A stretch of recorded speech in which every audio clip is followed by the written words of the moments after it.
ஸ்ரீமதி ராமானுஜாய நமஹா. ராமகுண பரிவாகத்திலே கஹ கிருதஜ்ஞா என்பதிலே அடுத்த பகுதியினுடைய தொடர்ச்சி. நாம் செய்யக்கூடிய காரியங்கள், ஏதாவது ஒரு காரியங்கள் செய்து கொண்டேதான் இருக்கின்றோம். ஒரு நாள் பொழுதிலே முழுமையாக ஏதாவது ஒரு காரியங்கள் நாம் செய்து கொண்டே இருக்கின்றோம். அதில் ஏதாவது ஒரு சுக்கிருத்தமான காரியங்கள் செய்திருக்கின்றோமா என்று நாம் ஆராய தேவையில்லை.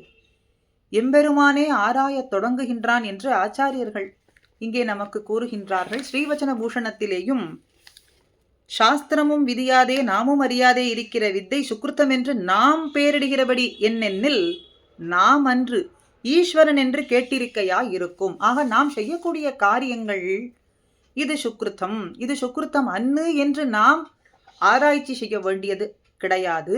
எம்பெருமான் ஈஸ்வரனானவன் ஆராயத் தொடங்குகின்றான் என்று சொல்றது போலே, நஹி கச்சித் க்ஷணமபி ஜாது திஷ்டதி அகர்மகிருத்து அப்படின்னு எம்பெருமான் கீதையிலே தன்னுடைய திருவாக்கிலே சொன்னது போல, ஏதாவது ஒரு காரியம் ஒரு நாள் பொழுதிலே முழுவதும் செய்து கொண்டிருக்கக்கூடிய நம்முடைய காரியங்களை எம்பெருமான் ஆராயத் தொடங்குகின்றான். அவனுடைய அதிருஷ்டத்தாலே நாம் செய்யக்கூடிய காரியங்கள்ல ஏதாவது ஒன்று சுக்கிருத்தமான காரியங்கள் என்று அவனுக்கு கிடைத்து விடுகின்றது. அது அவனுடைய அதிருஷ்டம். அதை எம்பெருமான் என்ன செய்கின்றான்? சுக்கிருத்தம் என்று அவனை திருவுள்ளத்திலே கொள்கின்றான். நாம் மனப்பூர்வமாக சுக்கிருத்தமான காரியம் செய்தோமாங்கிறது இங்கே இடமில்லை. ஏதோ செய்த காரியம் மனப்பூர்வமாக செய்தோமோ மனப்பூர்வமாக செய்யவில்லையோ, ஆனா இங்கே மனப்பூர்வமாக சுக்கிருத்தம் அப்படின்னு செய்யாதது ஆகையாலே அதை அஜ்ஞாத்தம் அப்படின்னு பெயரிடுகின்றார்கள். ஆனால் அவனுடைய திருவுள்ளத்துல இது சுக்கிருத்தமாகவே கொண்டபடியாலே இது சுக்கிருத்தம் அப்படின்னு ஆகின்றது. சரி, இது சுக்கிருத்தம் அஜ்ஞாத சுக்கிருத்தம் அப்படின்னு சொன்னீர்களே. அஜ்ஞாத சுக்கிருத்தம்னா மனத்தளவில் செய்யாத காரியம், நல்லது நினைத்து செய்யாத காரியம்னு. இது யாத்ரிச்சிகமாக சுக்கிருத்தமாக கொள்ளப்படக்கூடியதான வாய்ப்புகள் உண்டு. எப்படின்னா, லௌகிக்கத்தில் நாம் மனப்பூர்வமாக தெரிந்து சொல்கிறோமோ திவ்ய தேச பெயர்களை, நம்முடைய கிரகத்தில் இருக்கிறவர்கள் கூட இவர்கள் எங்கே அப்படின்னு கேட்டோம்னா, திருவரங்கம் சென்றிருக்கிறார்கள், திருமலைக்கு சென்று திரும்பி கொண்டிருக்கின்றார்கள் அப்படின்னு சொல்கிறோம். கண்ணன் திருவரங்கம் சென்று விட்டு வந்து கொண்டிருக்கிறான் அப்படின்னு சொல்கிறோம். இதெல்லாம் யாத்ரிச்சிகமாக நடக்கக்கூடியது.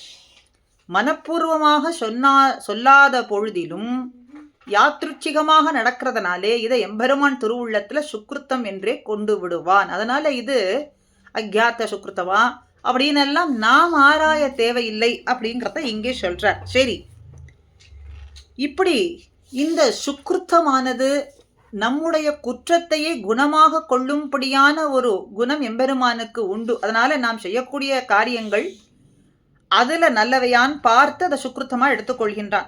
இப்ப சொன்னது போல மனப்பூர்வமாக சொன்னாலும் சரி, அல்லது உதடுகள் மாத்திரம் சொன்னாலும் சரி, இது உதாரணத்துக்கு சொல்றது.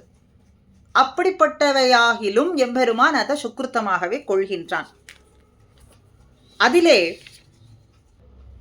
அப்போ எம்பெருமான் நாம் செய்யக்கூடிய காரியங்களை இது சுக்கிருத்தமா இல்ல இது வியாஜமா தள்ளப்பட வேண்டியதாங்கிறத எல்லாம் ஆராய்ந்து அவனே ஏற்றுக்கொள்கின்றான். எம்பெருமான் தானாக அறிந்து நம்ம விஷயீகரிப்பதற்கு வேண்டியதான விஷயங்களை எல்லாம் சாஸ்திரங்களாலே நாம் அறிகின்றோம். எம்பெருமான் இப்படி செய்கின்றான் அப்படிங்கிறத எடுத்துக்கொள்கின்றான்ங்கிறத சாஸ்திரங்களாலே நாம் அறிகின்றோம். சரி, இப்படிப்பட்ட சுக்கிருத்த ஞானம் எம்பெருமானிடத்திலே இருக்கிறதுனாலேயே அவனை கிருத்தஜ்ஞதன் அப்படின்னு சொல்றோம். கிருத்தஜ்ஞன் என்று சொல்லும்படியான புகழ் எம்பெருமானுக்கு தோன்றிற்று.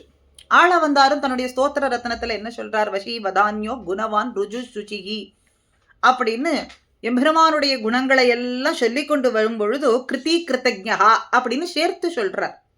தன குணங்களை எல்லாம் சொல்லி கொண்டு வந்தவர் கிருதி கிருத்தஜ்ஞா என்று தனியாக சேர்த்து சொல்றார். கிருத்தஜ்ஞதா குணத்தை கூட்டி இங்கே நமக்கு இந்த ஸ்லோகத்திலே அருளி இருக்கிறார். அப்படி எம்பெருமானுடைய கிருத்தஜ்ஞதா குணத்தை இந்த விதமாக நம்முடைய ஆச்சாரியர்கள் எல்லாம் தங்களுடைய ஸ்லோகங்கள்ல பக்தர்களினுடைய திருவுள்ளத்துல நாம் எல்லாம் அறியும்படிக்கு எண்ணும்படிக்கு செய்கின்றார்கள். சரி, இப்படிப்பட்ட இந்த கிருத்தஜ்ஞதை என்கின்ற குணம் யாரிடத்துல பார்க்கலாம் அப்படின்னா ராமன் எம்பெருமானிடத்துல பார்க்கலாம்.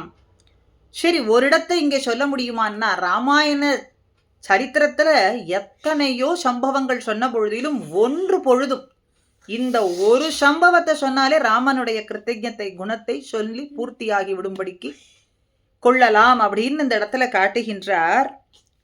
விபீஷண ஆழ்வார் ராமனிடத்துல வந்து சேர்ந்த பொழுது சுக்ரீவனுடைய படைகள் அத்தனை பேரும் வானரர்கள் எல்லாம் விபீஷணனை சேர்த்து கொள்ள கூடாது அப்படின்னு மறுத்தார்கள். ராமபிரான் சுக்ரீவனுடைய வாதங்களை எல்லாம் கண்டித்து விபீஷணன் ஆழ்வானை சேர்த்து கொள்வதுங்கிற திருவுள்ளம் பற்றியே இதுதான் என்னுடைய கருத்துன்னு தன்னுடைய உறுதியை வெளியிட்டார். விபீஷணனை அழைத்து வரும்படிக்கு மறுத்த சுக்ரீவனை விட்டே அவனை அழைத்து வரும்படிக்கு செய்தார். அப்ப சொல்றார், ஆணையை நம் ஹரிஸ்ரேஷ்ட தத்தமஸ்யா பயம் மயா.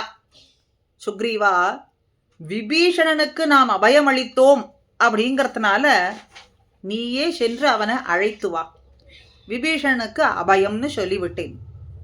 அப்போ விபீஷணோவா சுக்ரீவ எதிவா ராவண ஸ்வயம், வந்திருப்பவன் விபீஷணனே ஆனாலும் கூட, இல்லை என்றாலும் ராவணன் விபீஷண வேடத்தில் வந்திருந்தாலும் அவனுக்கு அபயம் என்று சொல்லிவிட்டேன். நம்ம அடைக்கலமாக புக வேண்டும் என்று வந்த விபீஷணன் என்று நீங்கள் சொல்வதனால் அவனை அங்கீகரித்ததாக சொன்னேன். ஒரு கால் விபீஷணன் அல்லாமல் விபீஷண வேடத்தை பூண்டு வந்திருந்த ராவணனாக இருந்தாலும் அவனை அங்கீகரிப்பதான்னு சுக்ரீவனுடைய கேள்வி.